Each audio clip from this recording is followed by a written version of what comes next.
Welcome back to Clinical Communication. Today I'm speaking with Ben Steele-Turner. Ben is a fellow physio. He also holds a master's degree in human nutrition and is an ongoing PhD into how physiotherapists can better support weight management in those with osteoarthritis. In this episode, Ben and I are discussing when and how to raise the topic of weight management with the person in front of you, what words to say or not to say, and other unique, interesting things that may come up, like weight loss injections. If you find this useful, please do go and share it with others. Please do subscribe. You can find Ben on Instagram and LinkedIn at Physio Nutrition. I'm on social media at BYBrowPhysio. You can also send in questions, stories, or suggestions to clinicalcommunication@outlook.com. Thank you for watching or listening, and I'll speak to you next time.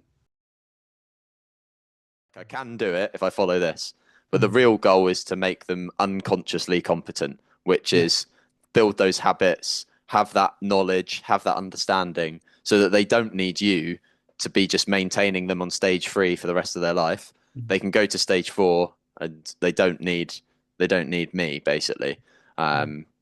If we're talking about weight management. Yeah. And if it's, as you say, if it's unconsciously competent, they don't even have to think about to it. Make the effort. It just becomes automatic, like you would if you learn to drive, right? Yeah, you eventually exactly. become unconsciously competent. Yeah. Because you learn. It's this topic of weight management. I'm being mindful, try not to say weight loss, because we've managed weight. It's much more than just losing weight, isn't it?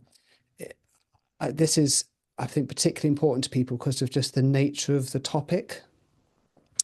And thank you for being willing to discuss it with me.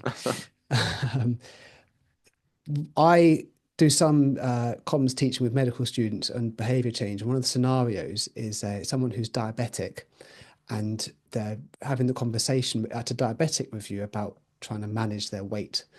And initially, we always ask what will be the challenges. And the students will inevitably come back and say, just the fact you're asking about weight, they feel could be, this is the students saying this, not patients, the students feeling it could be an awkward, difficult discussion. It's not taboo per se, but people may feel judged, etc. Which is probably why a lot of people can be interested in listening to this, I suspect. How do we raise the topic of weight, especially if the person hasn't come in where it's going to be discussed? They may know already, especially if it's with NeoWay, it's going to be something that may come up. But if they haven't initiated it, how do we bring it up in a non-judgmental way? Yeah. So I'll piece the bits of the evidence to try and fuel that confidence. So talking about NeoWay particularly. So we know that lots of clinicians feel exactly like that. Not just students, qualified clinicians, doctors, physios, nurses, lots of people feel that way. We also know that lots of people who are living with overweight or obesity will feel stigmatized, which, there's a lot of both implicit and explicit stigma towards people living with overweight and obesity. And we can go into that more, like what that looked like. But they've come about we need to, in our mind, link the two. If you just, as from a clinician point of view, if you just go, okay, I can see this person is living with overweight and obesity, I'm seeing them about their OA, oh, maybe I should bring up weight. So what we've got to do is bridge that gap with the evidence and be like, right, why am I exactly?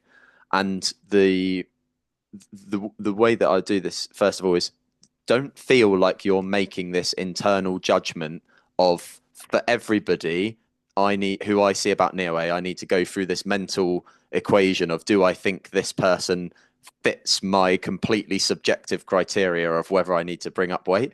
Is actually, if we just make it habitual that we discuss it as part of conservative care for everybody with NeoWay particularly. So I'll habitually, even if someone in my subjective eyeballing is certainly not living with overweight or obesity, I'll say, right, this is what we know about conservative NeoWay management. We know this is important. The exercise we've gone through, making sure you're fully understood is important. We also know that weight management is really important. Now, for you, weight loss is not an issue. But what's also really important is that you don't gradually put on weight over the coming years, because that will make this worse. So then that way you're not thinking, oh, okay, right, now I've got to the awkward part because my head has decided this is a patient who I need to bring it up with. Now I need to go into it. Yeah. So we met first of all, just discuss it as core treatment for everyone. Yeah. That I found really reassuring. Most a lot of people generally will understand that it's an issue. So for those people where we are talking about them being, they'll benefit from weight loss rather than just understanding the role. If they bring it up themselves, then fantastic. We can pause the conversation. We can say, oh, look, now you mentioned this. Yeah. Can we have a conversation about that? If they don't mention it, I think, we gain people's consent, before, for everything, as right we should.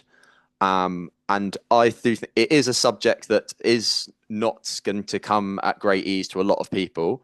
And it's a very brief thing to say, look, you've come to me about your NEOA, and it's really clear that your your BMI and your body weight is a massive factor in the future of your NEOA, and I want to do everything I can to help out NEOA. Is it all right if we talk about body weight and if there's anything that I can do to support with that? And then that way you are giving, and I have had people who I have said a line to that effect to, and they've said, oh, actually, yeah, no, I feel a bit awkward talking about it. I don't want to talk about it. Fine, right? So you give someone the opportunity to say, yes, I want to talk about it. So you're allowing them the the opportunity to say no. I've had a couple where I've said that on session 1, and then on session 2 or 3, they've brought it back up and gone, oh, actually, you mentioned that 2 weeks ago. I've thought about it, and actually I do feel comfortable talking about it now. So can we talk a bit more about that? So this I think is really, really important. Is like it is something that they might not perceive, and this is true of the example you gave of the medical students you teach. Like they might not be expecting that conversation. So ask the consent to discuss it. And the reason that I bring that up is because we know weight stigma is a massive thing. And so we want to ensure that we are not in any way giving off any stigmatized attitudes. Yeah. And I feel that that's a really nice way of entering that conversation. There's something really important you said there about if they say no, because Yeah. no doesn't mean no forever. Yeah. No may just mean no right now. Exactly. And Yeah. then if they built up enough rapport and trust with you, and they're doing the other things you suggested, then when they're ready, it might well come up. Yeah. And then, it may just need to be the right time. Yeah, I think it's really important that, as you say, you give people the chance to say no. And I presume if they never want to bring it up, we can't force it on them. Right? Yeah, it's that they are the sole, they are the chief decision maker in their care.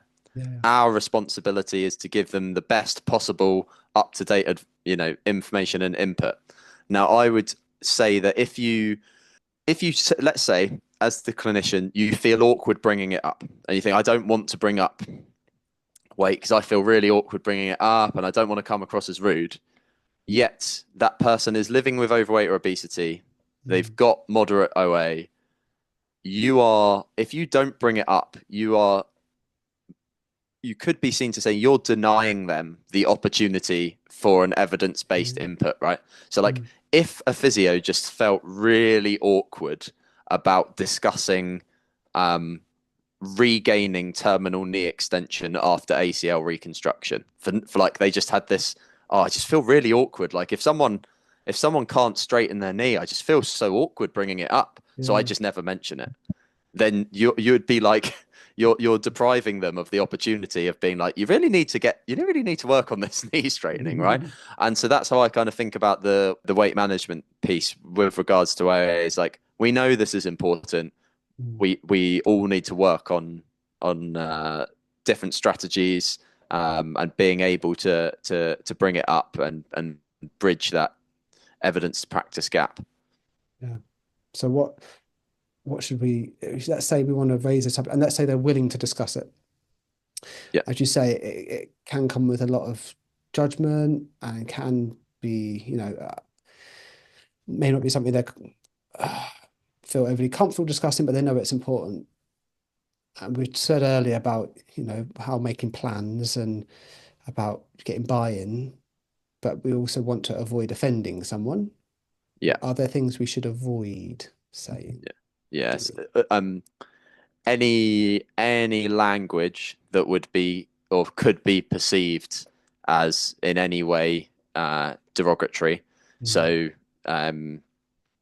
uh, keeping it to medical terms always, and as would be written in the research, uh, are living with overweight, not labeling as you are overweight. It's if you are living with overweight, so you're separating them from what you're talking about, not making the weight I'm with you. part Yeah, of yeah, them, right? yeah, yeah. So like in the same ways, so old fashioned, if you maybe look back at maybe outdated ways of describing it, they would describe it as this is the example that just comes to mind, but a Parkinson's patient, whereas actually no, that's a person who has Parkinson's, which is two different things, right? So in the research, we would write, and it would be right, they are living with overweight or living with obesity, Mm.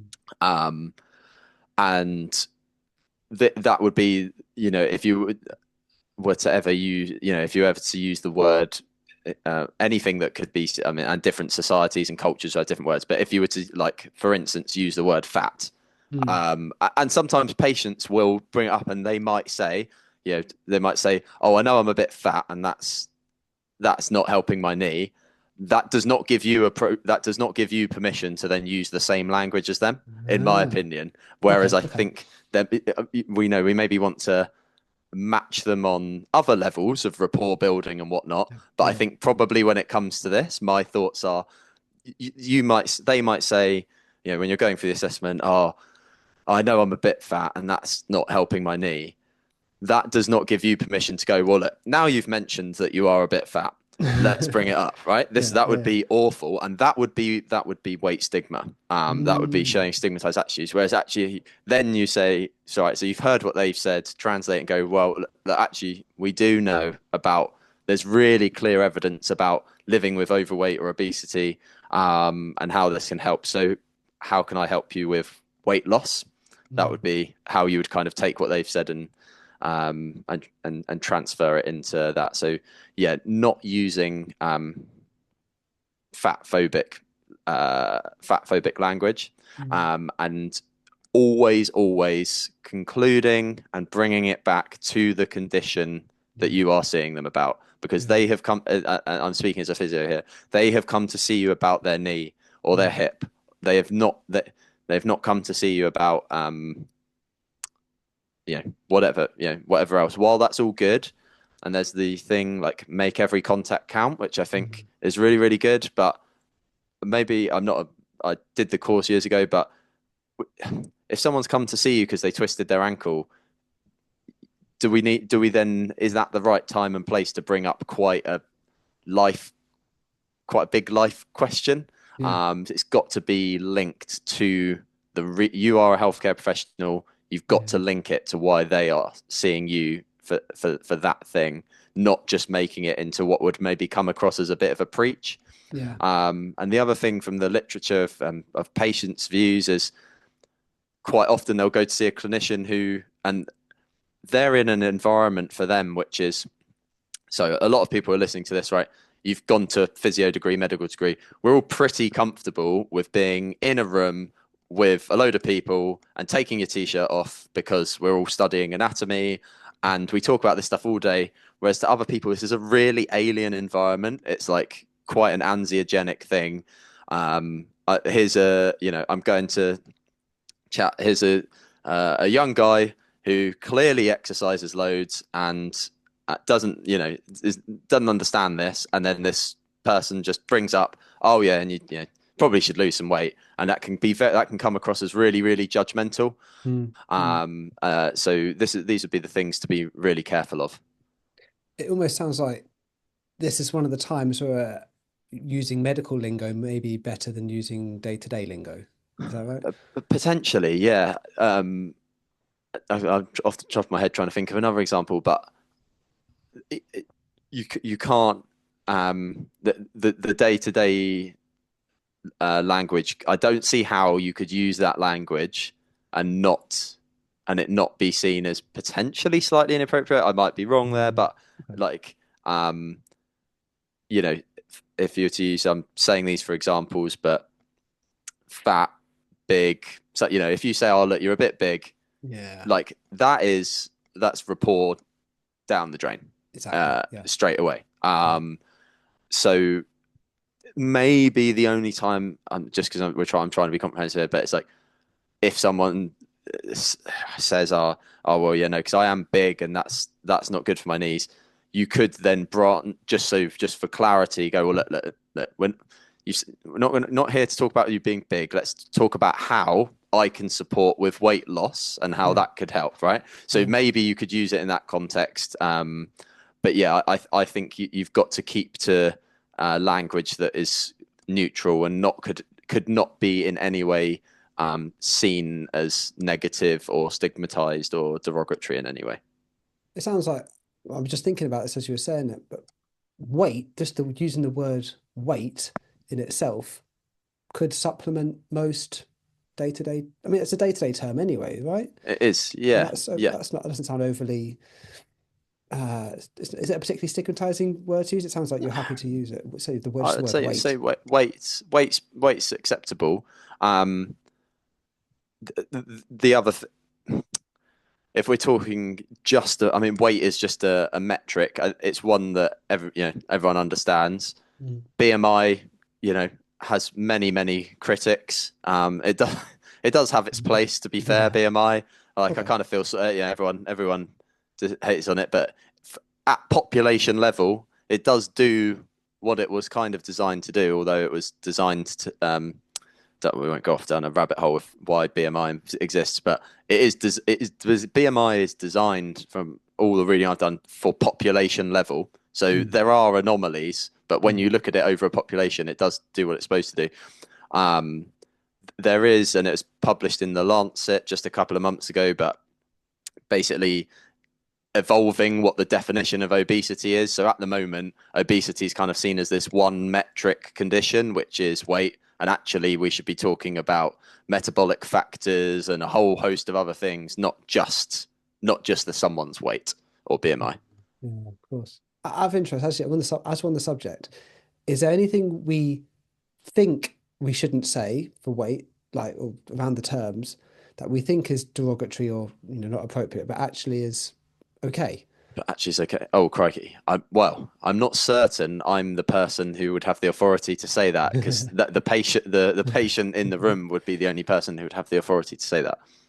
Um, no, not that I know, not that I could confidently say, because someone might consider it not, and I would feel bad.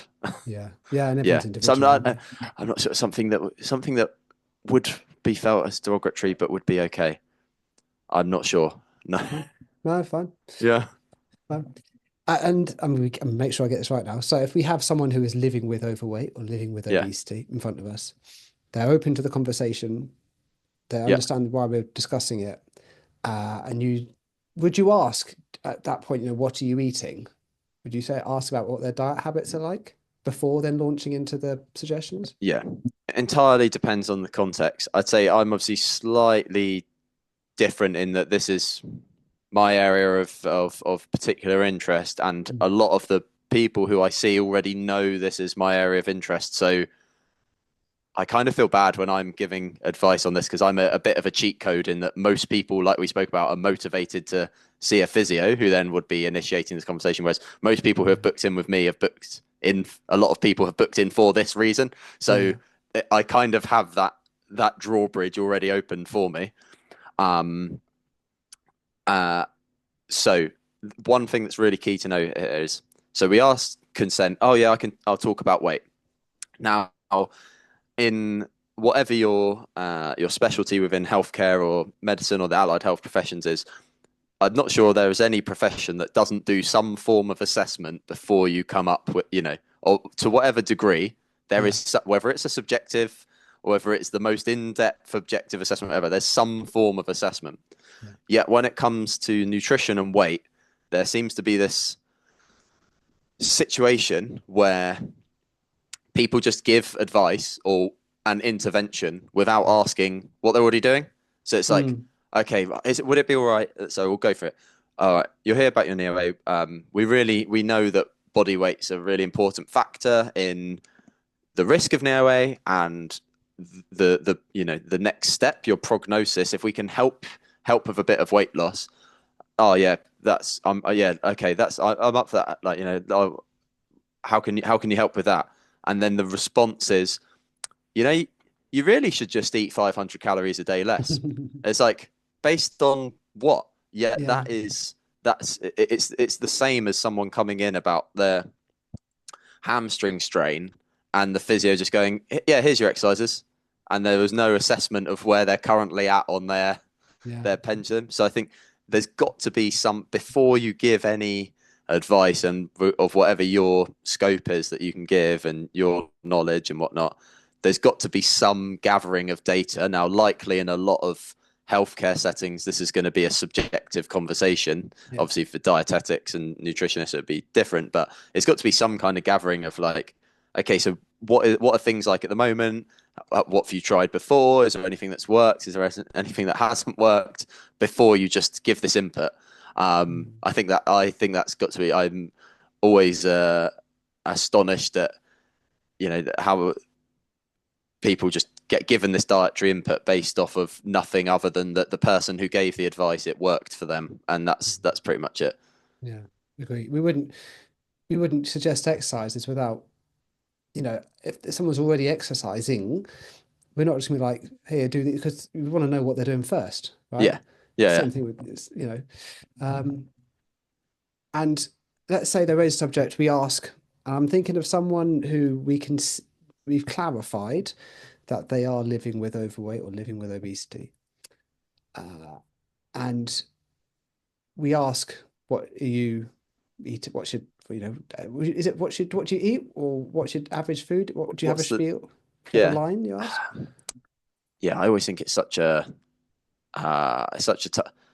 in the scope of in healthcare, like this is, if you're at this point, probably we're then getting beyond, like, they need to go to a weight management service or a dietitian or nutritionist, right? Because if you go, oh, well, what do you normally eat? That's like saying to someone, well, what clothes do you normally wear? Like, oh yeah, Yeah. yesterday I wore jeans and a t-shirt, right? Yeah. Unless they're Bart Simpson, most people probably don't have a one-word answer, like Mm. one sentence answer for that. So I would try and keep it to, this is why we know weight's important, and these are the key principles, and this is how I can support in whatever your role is. So if you are a physio and you're able to see that person 8 to 10 times, then you can say, you're here for your knee and we're going to go through this exercise plan, and maybe we might also talk about bracing for your medial compartment knee OA. But how about if we set an accountability goal? So we set a goal for next time you're here, and signpost, here's some information on the British Dietetic Association page on managing weight loss, something like that. That's probably the remit where, for the scope of this podcast, I'd say we're probably at. I think scope of practice, obviously, really, really important, and not a defined one. It's it's kind of a bit of a grey area with this, because it's like, oh, physios, and we need to be promoting healthy and active lifestyles, but it doesn't actually specifically say whether this is in it or not in it. It's quite so I think that needs to be better defined as, like, this is what would be your scope of practice. So I would keep it to, sorry, I've waffled on again, as per You can habit. waffle as much as you like. So you gain consent, you make sure they understand the importance, right? In the same way that they understand why they're doing the exercises. Provide information, some key points to work on, and some accountability. Like, you're coming back in 3 weeks, we're going to be able to catch up in 3 weeks. Do you need any more support? If after a set, 6 weeks, 9 weeks, they go, actually, I've made a bit of progress. I feel like I could make some more help with this. If you are a physio, probably that's when you would then say, right, should we get onto a weight management support group or whatever is available in your professional network in your area. And it may be that even from session one, we don't have to just you don't have to initiate with weight management for Neo. You don't have to initiate and implement. You can Mm, initiate and refer on. Like that's still yeah, an intervention, right? But yeah, you just can't ignore. You mm, can't if it's a if you initiate even from session one and you go, right, look, this is the exercise plan, and I'm gonna get you an OSA medial unloader brace. Other brands are available. Um, then you could go, and the weight management is really important. You get their consent, you give them the education of the why, and they go, yeah, I understand that. And then you go, actually, in this area, there's this fantastic 12-week weight management support yeah, group where you get 3 video calls with a nutritionist, and you refer them, and you go, are you happy if I refer you on to that? And that can work in tandem to what we're doing. Great, you've done an intervention there. yeah. That is an intervention. So it's you don't by understanding what we've already spoken to, that doesn't commit you to becoming a nutritionist. Like, Yeah. yeah, Yeah, I'm with you because people say the same. Obviously, work in pain. People say, I don't want to be a psychologist. And my argument is, no one's expecting you to become a psychologist, but you can at least raise a subject of mental health and yeah, psychology, and then know where to refer. Right? yeah, No one's expecting you to then take on and deal with and solve their childhood trauma or whatever it is. It's the same thing with this, right? No one's expecting us to become nutritionists or mm, dietitians, no, but being willing to, as you say, raise the subject and just discuss it at least. And if there is, I presume most parts of at least in the UK, will have a weight loss kind of local referral service. Everywhere yeah, I've worked has always had one. Is that generally yeah, the case now? yeah. In some form, so local to here, there's the local town well-being that have a weight loss Yeah, support group that yeah, people can sign up for. It probably would be helpful if it was all kind of more standardized, right? But it is different. It's like, oh, if you move to a different county, it's, oh, what's the deal? What's the deal here? yeah. But I think, that's part of your role in if you're going to work as a healthcare professional is being aware of this stuff. Mm. What services can I refer to? Being aware that that's what you can refer to.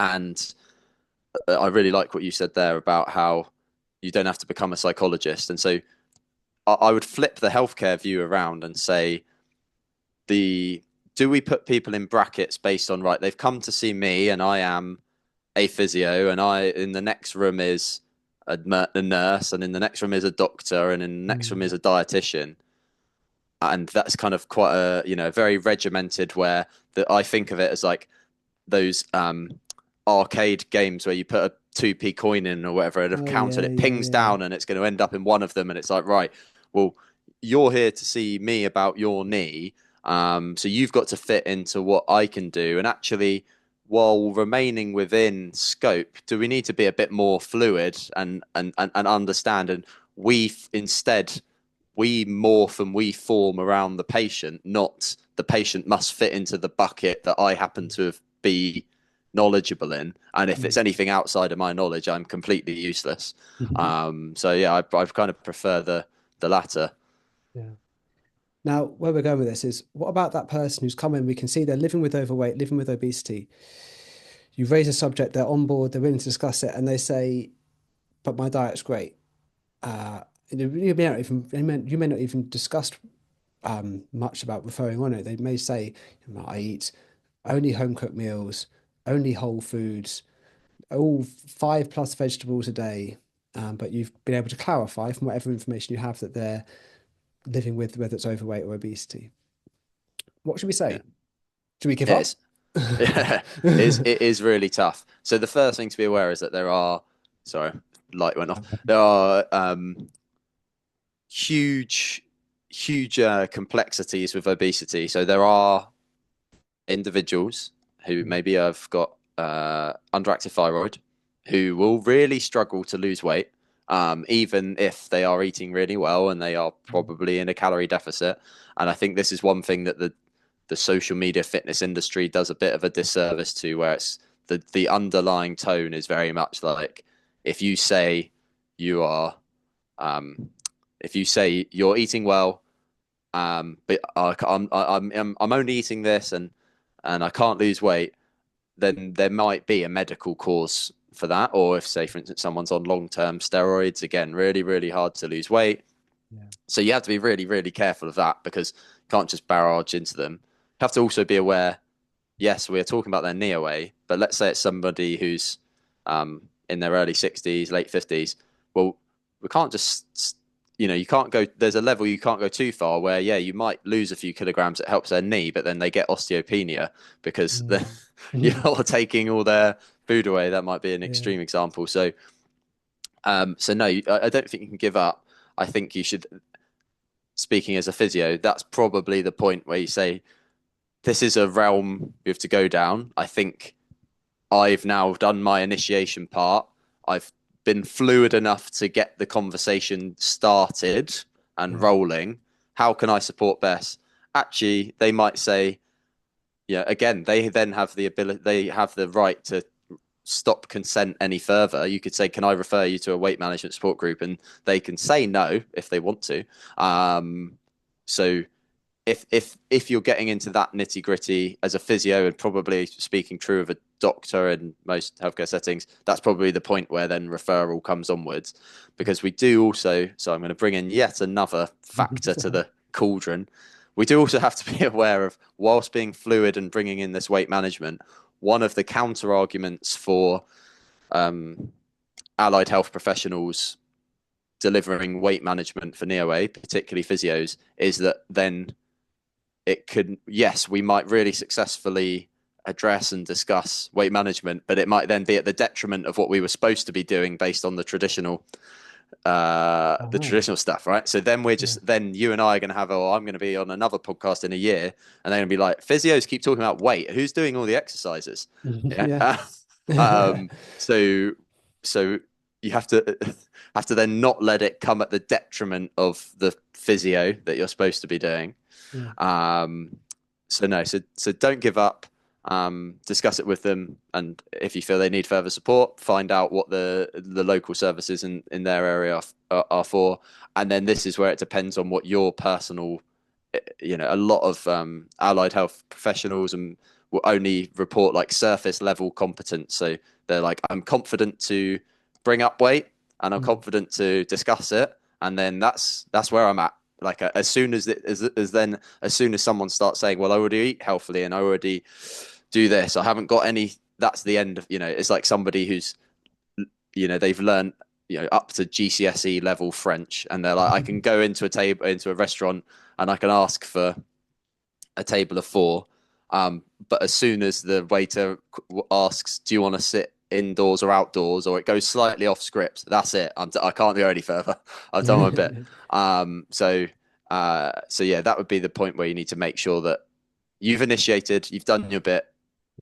Implement. That's your intervention. The key message is that it's initiated. I think we often forget there can be other, beyond motivation, there can be other reasons why someone is struggling to lose weight. You said about steroids, but and thyroids. Is that a time to get a GP or some form of medic involved? It might be that it might be that you do have the confidence. You go, okay, right, so you're eating really healthily. So what are you eating? And they might rattle off and go, well, yesterday I only had a banana and 3 Ryvita yesterday. Yeah, okay. And is every day similar to that? Because by quick maths, that might mean that you're eating about 280 calories a day at a push. Like, is that true? 280 calories? Because you're probably going to be quite nutrient deficient. Obviously, don't ask that in a like you're. If they say, yeah, that's what I eat, and then go, okay, so is every day similar to that? Yeah, every day similar to that. And it has been for a while? Yeah. And you're not losing weight? No. Okay, you probably need a medical review, because, like we know, a lot of people we know about calories in, calories out. If you're only eating that much and you're not losing weight, then there's a reason for that. And I want to do the best by you. We should probably get that medically reviewed. Yeah. There is a huge, in the nutrition literature, there's a huge phenomenon where people chronically underreport. So in like when they've got to write what they're eating, food diaries, everything, Mm. basically as a kind of like a bit of a given rule, people will underreport what they eat a lot. And they'll say, "Oh Right. yeah, I'm really, really healthy. I'm doing everything really healthy." But at the weekends, it goes whoosh, and they completely underestimate the impact that the splurge at the weekend has on negating everything done during the week, for example. So yeah, don't come across my tone of voice. The way I said that could come across, just reflecting on what I said about 40 seconds ago. My tone of voice could have come across like I was questioning them, like I didn't believe them. You Yeah. probably wouldn't want to. You No. definitely wouldn't want to come across like that. No, but that's, I guess, it highlights the point of using it's the right tone, doesn't Yeah. it? Because yes, a kind of a curious and interested tone. Definitely Yes. not the drill sergeant. No. No. Uh, No. Not. Yeah. We're on their team, and yeah. if then we need to make sure they get the right input if they really are not eating that. But it might be that they have got a fantastic diet. You're a Yeah. physio. Might be they have got a fantastic diet and they're doing everything great, but they're not exercising. Then brilliant. We've you were coming to the what would be considered our classical or traditional input.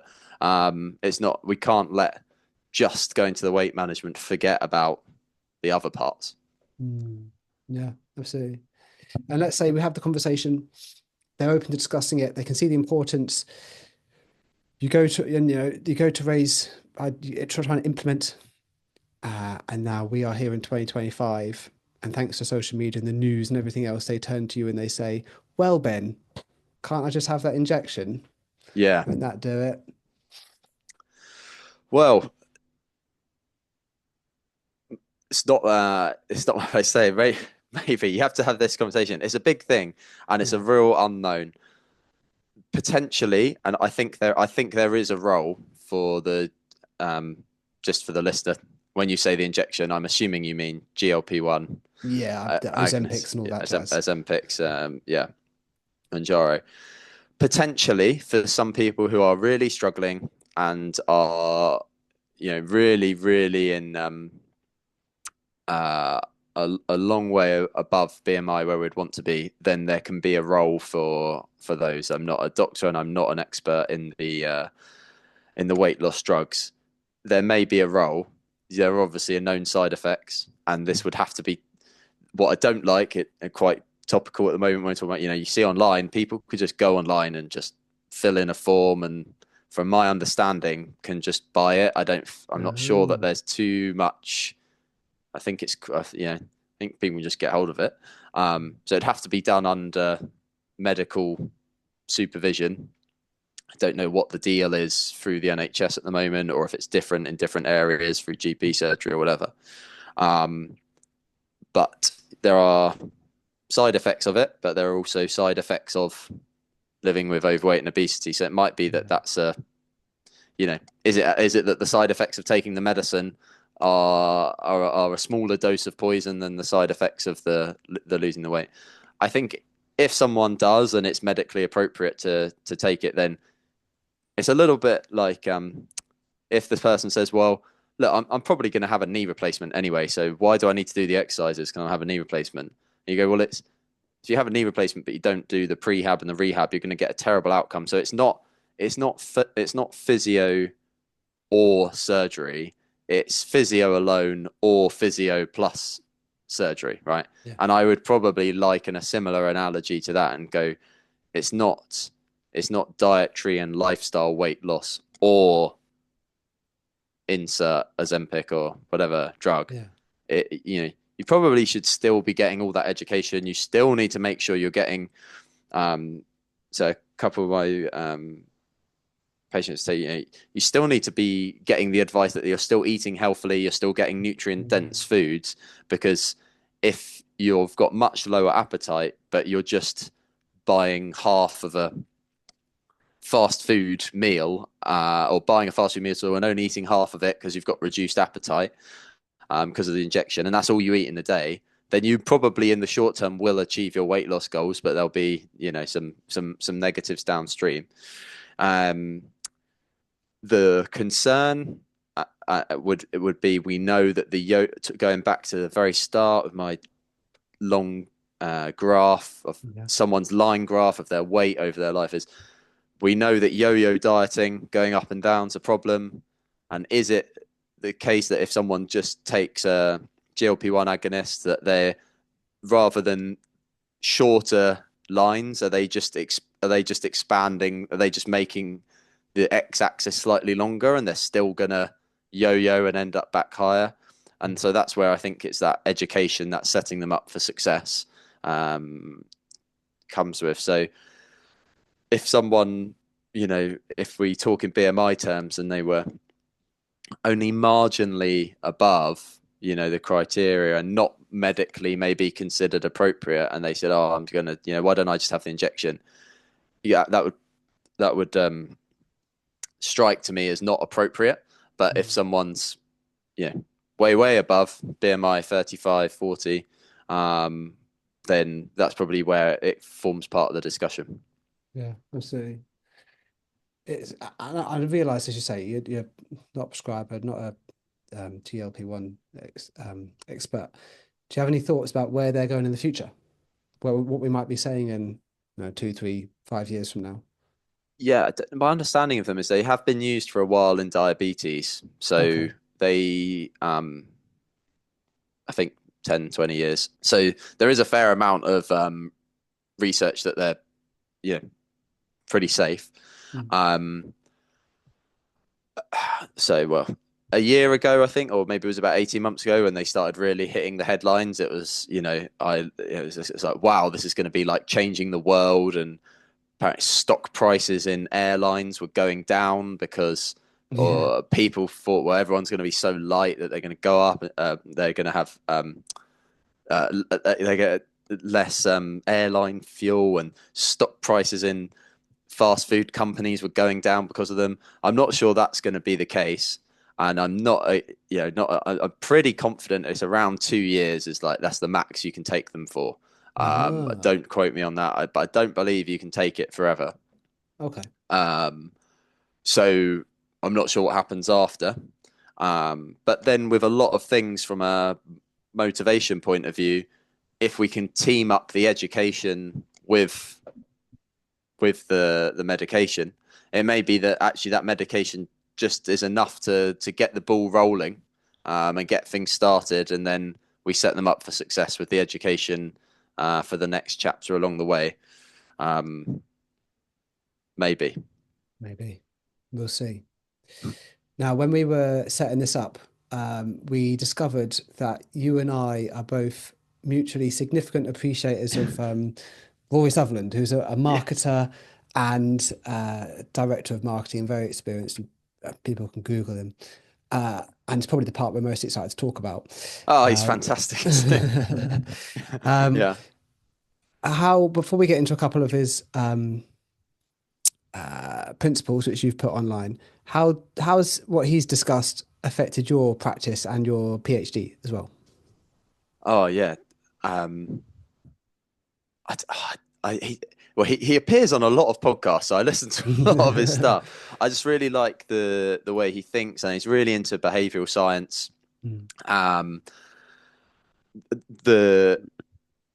I suppose important for this conversation now, the point that he makes, I find is really interesting, is how you can only improve in physics, X amount. So how I would liken that to physio is like, there's only there's only so good.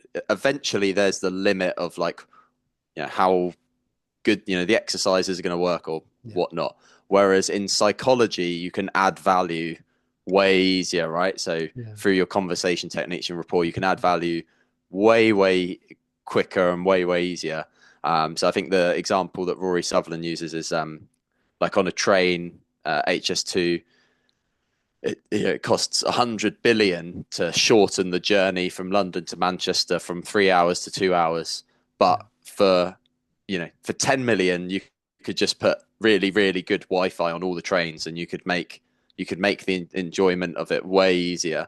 Um, I think the other example he uses is, you know, you could just pay a load of supermodels to be the waiters and waitresses on the train serving champagne, and everyone would ask for the train to slow down. Yeah. But yeah, so I really like that. So yeah, lots of things he said that I've just then kind of um, yeah, been able to apply to physio. I probably suppose more than the PhD that I'm doing at the moment. Maybe the PhD, you know, getting into quite kind of rigid academia, and there's you know, you've got to do it. So not sure I can apply that stuff, but within physio, there's lots of lessons that he's spoken about on various podcasts that I've kind of applied to physio. Yeah. We should talk about the Uber one. Yes, which is one I posted about. So this is about if people, tell me if I've got this right, if people know that they're waiting for something, Yeah. uh, they're they're less anxious if they know it's coming compared to if they don't know when it's coming. Is that right? Yeah. Yeah. So the story that Rory Sutherland gives is how the Uber map basically is this. He calls it a psychological moonshot. So if you're in a restaurant and you've called a taxi and you're going to a plane to an airport, you've called up day before and you booked your taxi and you said, right, taxi needs to be here at 7 a.m. and you told them 7 a.m. because really it needs to be there at 7:15 a.m. but you're worried in case they're late. Yeah. If it gets to 7:05 and the taxi's not there, you know, you're stressing, you're anxious, you're like, oh, I shouldn't have gone with this taxi company. Maybe, you know, they've let me down and now it's too late and I haven't booked airport parking. And you spend the next 60 seconds stressing out. And then at 7:06, the taxi comes around the corner and you get to the airport and it's absolutely fine. Whereas even though you only waited 6 minutes, if there was a map, which Uber did, and you can see on the map, like, oh, they're just stuck at the traffic lights. I can see they're coming around the roundabout. Although the 6 minute, if you still get in the car at 7:06, the metric, the time of your wait is the same. It's just that the enjoyment level of the wait with the Uber map is much better than a traditional taxi where you have no idea where they are. They're just not where they're supposed to be. Yeah. I always think that's a little bit like um, if you know, if you're stuck in traffic and you look around and you can see like, oh look, there's a red light up there, there's temporary traffic because there's roadworks. It's not that, unless you're really in a rush, it's not that stressful because like, well, I can see the end is just there, so in the next couple of goes I'm going to get to go through, right? Whereas when you just stop on the motorway and you have no idea why or how long, even if you end up waiting the same amount of time, it's much more anxious. I think this is really important in physiotherapy, or how I applied it to physiotherapy, in that let's say somebody has something that is going to take a while for them to rehabilitate, keeping that, you know, like the Uber map, like keeping in touch and keeping that. We know they're going to be in, you know, if they've ruptured their Achilles, we know they're going to be in rehab for up to 12 months, right? And, you know, and then to get them back to sport. So taking the Uber map version rather than the traditional taxi version is like making sure you keep them updated with where they are, and that discussion stays two ways.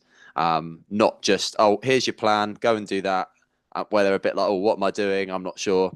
Even if the end point is going to end up being the same, you make the journey there a lot more enjoyable. So yeah, that was one of the lessons I made an infographic about. With that's the same thing with the tube, right? Yeah, Because anyone who's not in the UK listening to this, I don't know when it started, but the tube now, and I think they do it with buses as well, where you can see how long it's going to take. Right, you're not just standing there for however long, waiting for wondering when's the next tube going to come. It says it will be there in 2 minutes or 4 minutes or however. So then you just have to sit on your phone for however long, not worrying about how long the tube's going to take. But I think you're right, like giving people an idea. Maybe there's something about expectations with it as well. Like if I often end by saying, I'm take Neo as example, you make a plan. I'll say to them, I'm not expecting you to come in here 3 weeks' time jumping around. yeah, I'm expecting you to come in saying, well, if you use your sit stand example, you could do 5 of these before, maybe you'll be able to do 8 or 10. You'll be able to do this a bit easier, perhaps, and then we'll review it and go from there. So they Yeah. almost have a bit of this is more of a advance rather than waiting, but a vision of the journey, so to Yeah. speak, and that expectations are set. Yeah. I wonder if, I don't know if it'd ever be technologically possible, what we can do the same thing for waiting lists Yeah. and people know where they are in the waiting list for something. And I then, think that would be, I think that it would be really useful, right? yeah, Because a lot of people, and in my role, I'm in the private sector, but see people through the NHS who are concurrently on a waiting list for whether it's something related to what I'm seeing them for, or a separate issue. And they go, oh yeah, I got the letter. I'm on the list, and they're going to send me another letter when I need to go for my post-op. I have no idea when that's going to be. That from a an anxiety or a distress situation, like it doesn't seem. I think it doesn't seem that nice to be on that really. no, no. Yeah. At Whereas least, well, I say our programs, we will tell people if they're going to be listed for it, for one of them, we say you're going to be waiting a year. yeah, Okay. But at least they know. yeah, We haven't said we're going to put you on a list. As you say, we'll contact you. yeah, Because then you're just left in this kind of perpetual state of, oh, do I need to be ready at a certain time? Are they just going to call me out of the blue? Or yeah, at least you can, even if it's far away, like the Uber driver who's 20 minutes away, at least you know you've got time to eat something or go to the loo or something like yeah, that. You can kind of plan a bit. Right? If you've got to wait a year for something, you know, oh, I can go on holiday or I yeah, can do this prehab first. I've got time to yeah, do that. yeah. Kind of Ex arrange your life. yeah, exactly. Especially for something that's as, yeah, having a knee replacement's a pretty big event.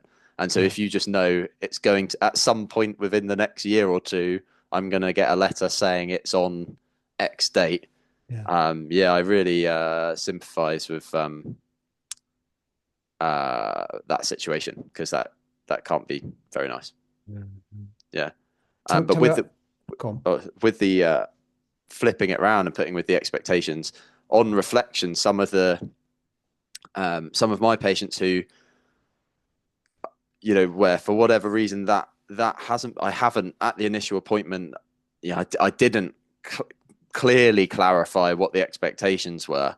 Mm. Are those people who, when they come back 2, 3, 4 weeks later, maybe are the ones who are not quite as satisfied because we're not on the, and at that point they'll go, oh well, I'm not better yet, and at that point I always apologize, and I'm like, oh, so I think this is my error. I think I didn't clarify properly last time that this is probably a 12-week journey, so sorry for that.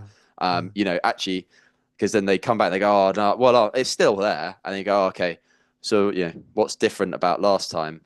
Oh well, yeah, I can go down the stairs a lot easier, but it still hurts at night every night. And I'm like, okay, sorry. So actually, it is better than it was. So yeah, and some of the maybe patients who are happy are those people who, to put it briefly, like exactly like you said, you basically round off the end of the initial appointment by telling them that they're not going to be better next time you come, and then they're they Yeah. know what's to be expected. Yeah. It's that Uh, you've just made the journey better, for yeah, lack of a better, more palatable, perhaps, yeah, because what the outcomes would be the same. What you're going to suggest may well be the same. Um, if you were to, yes, if you were to put it on paper as just a what happened, it would look the same, but the two processes from a psychological perspective are different. yeah. Tell us about the Doorman fallacy. Yeah, the Doorman fallacy kind of links in. So this is again, to quote Rory Sutherland, the five-star hotel, you have a doorman who in essence they open the door for people and say welcome to this hotel. And the financial people get involved and say, look, you're paying this person's salary. I can save you all of that money right now, make them redundant. We'll spend £2,000 putting in an electric door. Hey presto, you've just saved yourself however many grand a year forever. Yeah. And everybody's buzzing and happy about this. And then fast forwards 2 years down the line, your bookings are 25% down. Taxis don't know where to park outside the front. So there's been chaos at the front of the hotel. Mm. Every night there's someone sleeping in the hotel. There's a drunk person passing urine in the bush outside, and the whole hotel, has gone downhill. And it's because although the doorman's technical role is to open the door for people and to carry their bag to the car, that if you were to define their role, there's all the soft things that go on, which are the building the rapport with the regular customers and saying hello and wishing them a good, safe travels and having a good day.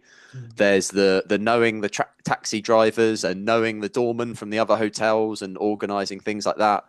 There's the telling the drunk person to, keep walking on by. And so there's all these things that the spreadsheet couldn't define. And so in terms of how I related this to physio, I'm not quite sure. I did. Then if you relate that to physio and go, well, if we were to boil it down just to its bare components and go, well, you meet someone, you have a look, give them a plan, go, well, you can meet someone, get all the necessary information, do an assessment, an objective assessment, come to a reasonable diagnosis, and then go through a very plausible and very rational plan, and it can be fine, and you could do that. But it's those things that you can't quantify. The way you welcomed them, the rapport you built, all of that stuff. That's it's not noted down. It's not quantifiable. It's hard to teach. That are all the really, really important things, which the doorman, on their job title is not what they do, but kind of is what they're getting paid to do. And a lot of physio, you can be absolutely on it with the evidence, everything, given the best plan, but in some situations, and I think this is more important. So in your setting, more important, or with people with, say, muscular back pain, probably more towards that soft stuff. Whereas things like, Achilles rupture, ACL, you can be the nicest, person ever with all these extra doorman skills and all of that. But if you don't give them a good rehab plan, you're still not doing it. They've still got goals they've got to hit. So we can't just make a blanket assumption. But I think that was to bring in one more of Rory Sutherland's gems, which was yesterday's, how you can make this completely right call, like the finance person who made the doorman redundant, and that it's just because you're right. Just because you can win an argument and you can plausibly explain, that doesn't necessarily mean you're right.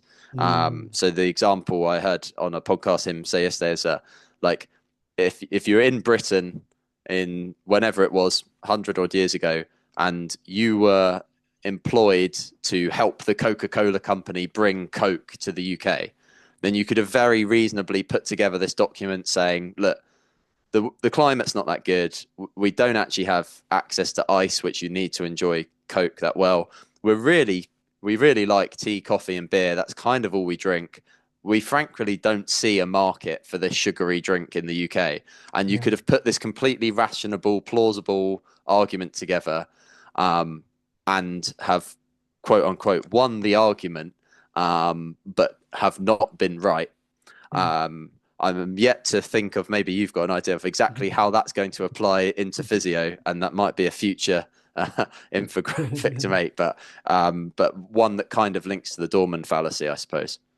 Well, I guess, this is a kind of on point, how we can make suggestions to people, and we can do an assessment. And actually, I don't know, I can't quote a paper on this or a study, but someone could go see 10 people for their hip pain, get 10 different diagnoses, right? The treatment plans may be similar, maybe different, but they may all still achieve similar outcomes because of they felt they were speaking to an expert. They felt reassured. They felt it was something they could get better with. Our academic colleagues would say these are all contextual factors, right? Yeah.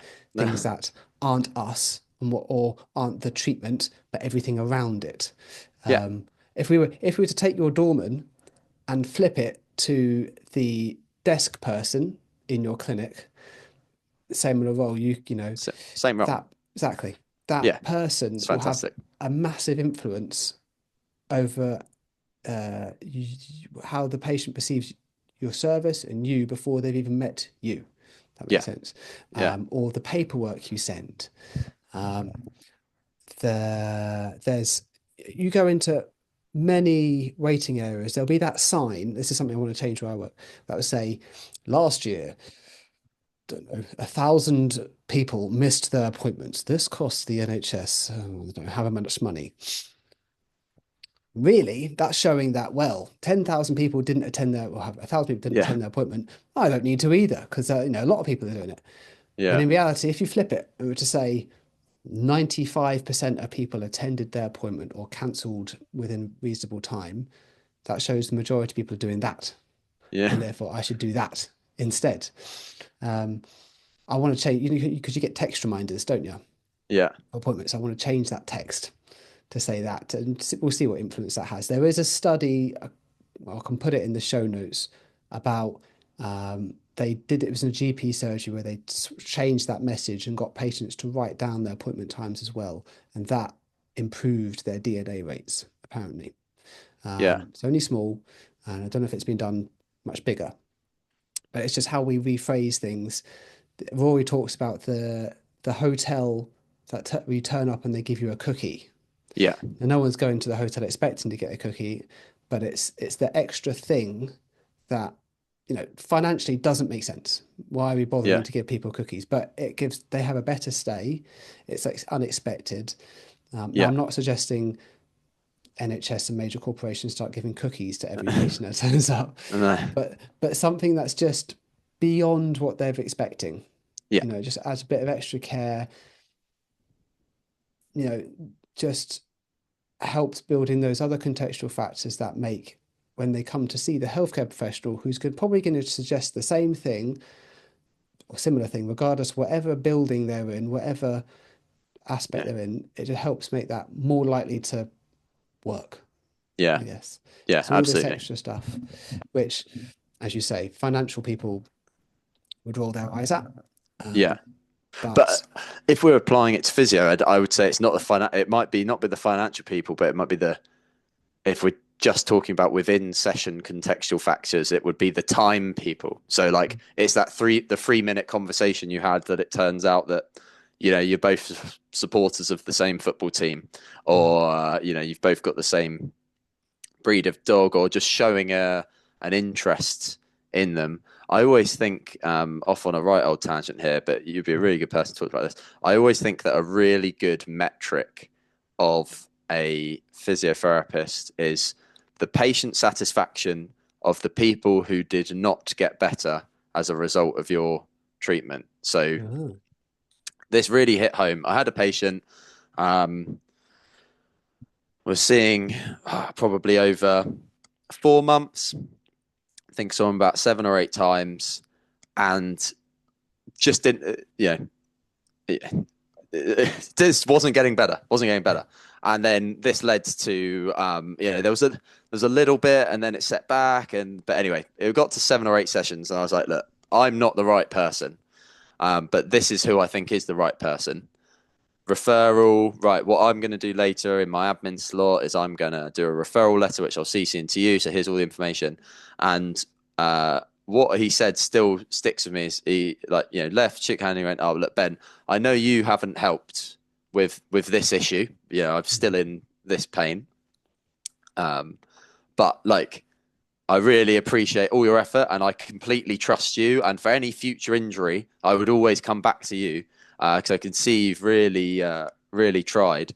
I was like, wow, that means so much, because if someone has come to you about, you know, their shoulder pain, and they have left after however many sessions and their shoulder pain is the same, yet they're still satisfied with their treatment, then you must have absolutely smashed the contextual factors, in my opinion, because Yeah. you like it would be like going out for a meal and not receiving a meal yet still leaving happy. Yeah. Like everything must have been fantastic. Yeah. So I always think that's a really nice metric, or even just a thought experiment as a physio, just to think like, how do I make this person satisfied beyond just the pain or whatever that they're here to see? I think it's really interesting. Or I also think, as you were saying that, I'm thinking I've been in that situation as well. Was there a contextual factor that you couldn't accomplish or control?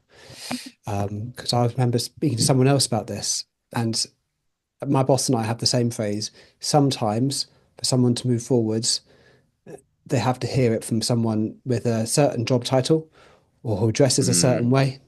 Our phrase is sometimes they have to hear it from a man in a suit, essentially, which is quite sexist to say, but No. for some people, until they're willing, until I'm not in a suit, I don't have doctor in my job title, sometimes they have to hear it from that person to then be on board and things to change.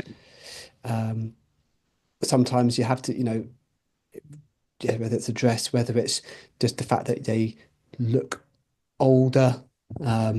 Someone I previously spoke to joked that if you're, don't have as much hair and getting a certain age, you get appeared more seniorly. I don't know, but maybe there's some things that you can't contextually achieve that someone else can. That can make the difference. Of course, many people that might not be the case, and we know that there's a relationship between patient satisfaction, therapeutic relationship, and then outcomes at the end. But sometimes that satisfaction is influenced by things that you just can't achieve or control. Yeah, but potentially that's really good. But I think there's potentially that's also skewed in that there's few things. That's my observation. There's few things more damaging and hard and tough in healthcare than clinicians giving conflicting advice, and it's like arguing parents with the patient stuck in the middle. And I also think that there are, on a similar note, I think there are few things more reassuring than two healthcare clinicians independently giving the same advice. So I think it's actually just that classically NHS, someone goes to physio, it doesn't get better, they go and see a consultant who, to quote you, generally tends to be an older man in a suit. And the consultant says, actually, no, go back to the physio. You just need to be more patient. They go back to the physio and then they get better. And then potentially it's the consultant who got it was the consultant that was right because the consultant sent me back to you to get it. Or is it just the reassurance of two clinicians giving the same advice? And so, whereas giving conflicting advice is really, really tough. Yes. And then it comes down to who do they trust more? Yeah. But you're right. I'm sure you've been in the same experience as me where you're mentoring someone, you're seeing a patient together.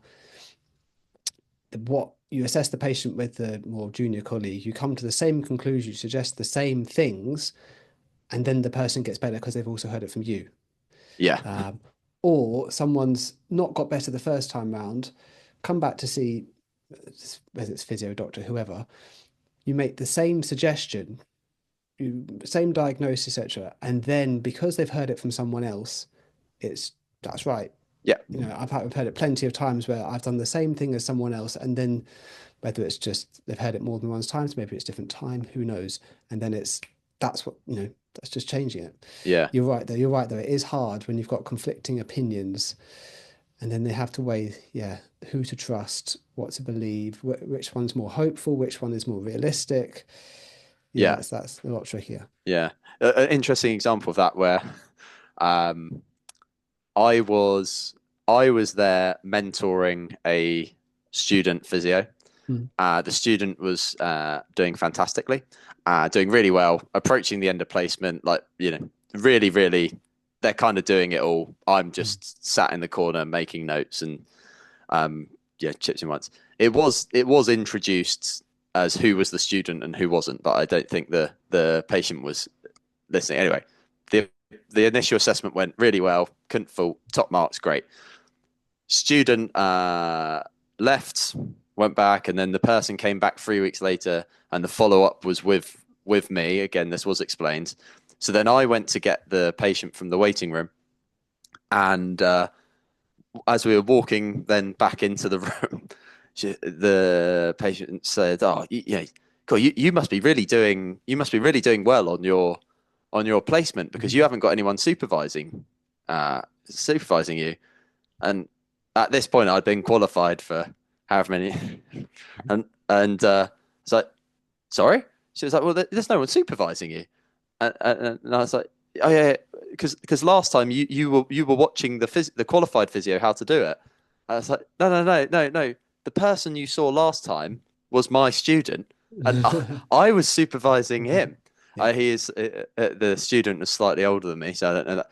And at which point the patient said, "Oh, well, he did a fantastic job." I was like, "I know he did a fantastic job. I watched it. I was there." And so that was really interesting. Kind of a similar story to yours of it being whether it's the more junior or senior. Yes.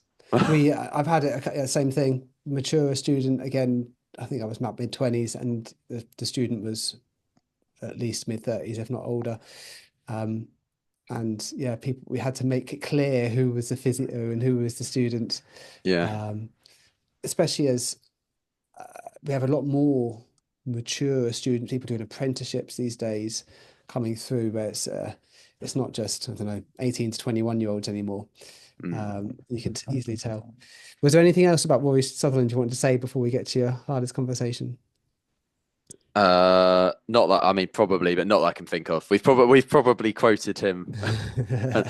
One of the things Rory Sutherland does say is that he's very strong in that podcast where there's an advert, it's the guest who comes on, yet it's the host who gets to pick, gets all the benefits of the advert. So he talks about one thing is that the guest of every podcast should be allowed to promote one thing of their choice, and I think he often promotes some cafe that he really likes.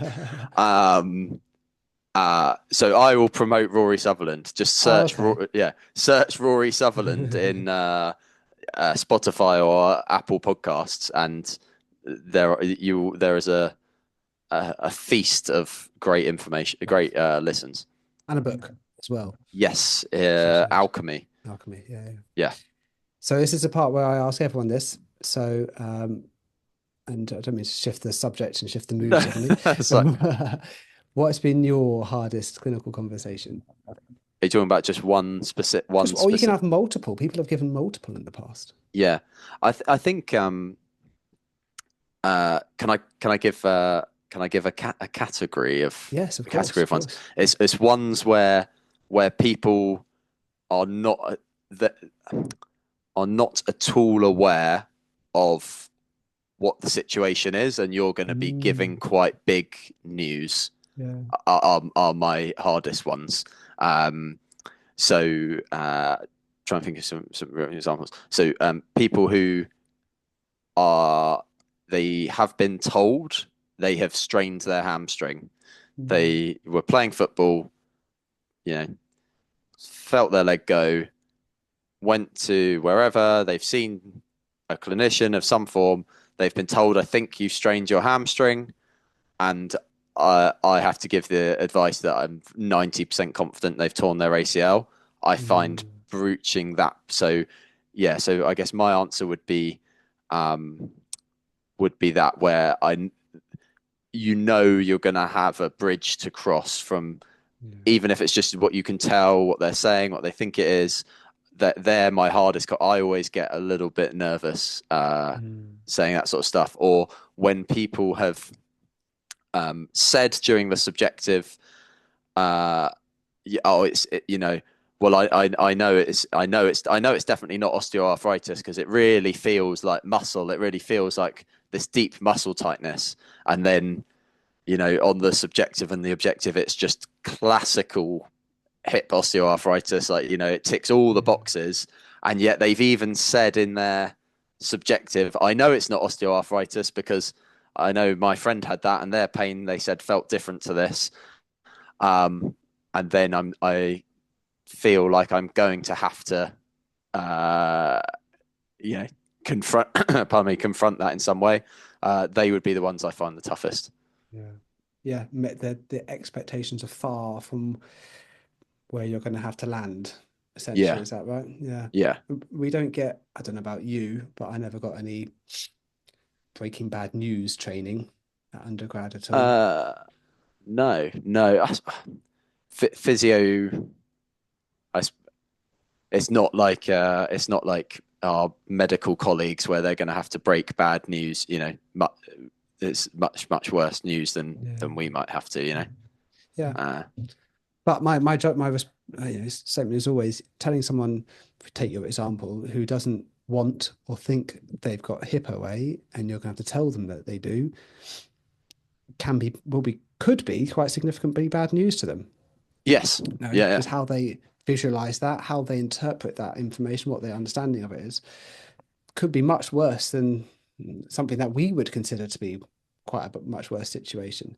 yeah. So there's a lot, more things that encompass bad news. Yes, you've got life and death and cancer and all that stuff, but a lot more things can be bad news than just that. Oh, yeah, And my understanding, I don't really involve in any of the physio teaching, but is that it's getting better regarding training people to have those conversations. But there's yeah, still a large chunk of us out there who never had the training in the first place. yeah. And it's not it's not like a weekend CPD course you just jump on. No, It's you have to go and look it up and do it, etc. But yes, those I agree. Those conversations in my world where a lot of our patients are living with long-term condition of pain, but their understanding that this is going to be long-term and to manage and not cure isn't always there, or yeah, hasn't. They may have been told, but they may not have taken it in or yeah, absorbed that information properly. And again, having to raise that delicately, shall we yeah, say, is tricky at times. But thank yeah. you for sharing that, because I think there's many people, regardless of whether they're physios, doctors, I don't know, dietitians, whoever, we'll all see people where the expectations at times are far away from where we actually have to be. Where we're going to land, yeah. Now, at the end of this, I had planned to ask about, should we discuss weight management for people who aren't overweight? But you've already answered that question for me. Oh, yeah, about an hour ago.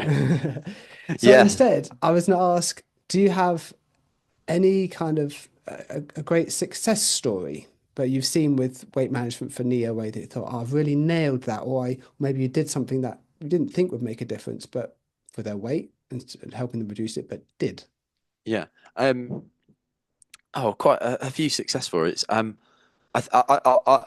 would maintain strong, and the success stories have been the ones where the mantra is the ones that I really like would be thinking about in my head now, where they've really whether it's something I've done, I'm not sure. They've really bought into that this is an evolution, and that I'm teaching them as we go.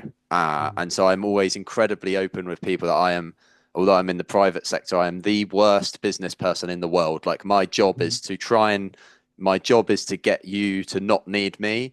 And my goal is to, if you have knee OA and you would benefit from weight management, my goal is to make it that I am the last physio or similar that you will see for this problem in your life, because you're going to know how to do this.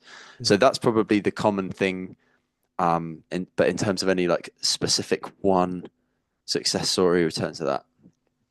Yeah, always which thankfully there are multiple are people who are absolutely set, whether it's through belief or through they've been previously told that they are going to require a knee replacement, and are pretty firm when you first meet them in the belief that a knee replacement is the way they are going, and yet then through however many sessions and over whatever period of time leave not with their symptoms, either resolved or significantly reduced and manageable, and in a position where they are now decline. That's a real nice success story, is when someone says, "Oh yeah, I've emailed in and I've taken myself off the waiting list for a knee replacement." That's probably the best success story. That's not because knee replacements are inherently bad. It's just because if we can reduce, joint destructive surgery at the end, then of course that's a good thing. Exactly. Anyway. Exactly. And your Instagram is your main social media of choice, is that right? Yes, Physiotrition. Physiotrician. A very unimaginative mash of physio, PhysiuTrition. The original thinking was, if it ever becomes a true business, then it would be Physiotrition, physio and nutrition with you in the middle. That's the strap line. Okay, I'm with you. Yeah. Any other social media platforms where people can find you? LinkedIn, this Ben Steele-Turner, but other than that, I'm not on Twitter or X. No. And is there anything you want to plug, or other things you want to other promote besides Rory? No, nothing. Sorry, you just caught me off guard there. No, nothing I want to promote really. No, just thank you so much for inviting me on, Ben. Real honor to be asked. No, great. I'm very grateful, mate. This has been very good. I'm going to have trouble actually having to pick out which parts to use for reels the most. I'll be fine. Was there anything else you want to say about weight loss or management that we've missed? No, nothing. Just I know we've gone off on a big tangent. Feels like we did half on weight management and then half on unrelated, unrelated stuff. Just really that if you are in medicine or in allied health professions and you are seeing people with osteoarthritis, then I just really like us to all be aware that weight management is a thing for people, whatever their BMI is at the time that you are seeing them. And you do not have to, and you should not be aiming to become, there's not this big pressure to become a nutritionist or become a dietitian, but we should just be aware and be able to initiate that conversation and play our role, because you will be able to help someone if you do. And if you don't, then, we know that's important for what they're seeing. And it is awkward and it is tough to bring up. But that isn't a reason to omit it completely. I agree. Thank you, Ben. Thanks so much.